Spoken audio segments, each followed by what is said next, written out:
أشهد أن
तुर्की की आला तरीन अदालत ने तारीखी यादगार आया सोफिया को मस्जिद में तब्दील किए जाने से मुताल्लिक फ़ैसला 15 दिन के लिए मौखर कर दिया है।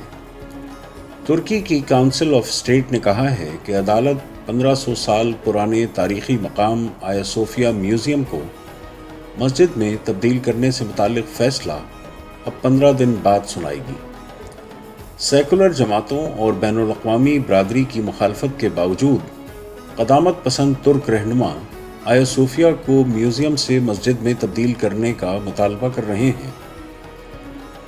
इस मुतालबे पर गुज़िश्ता साल तुर्की में होने वाले इंतखाबात से कबल सदर रजब तैयब एर्दोगान ने आया सोफिया को मस्जिद में तब्दील करने का वादा भी किया था।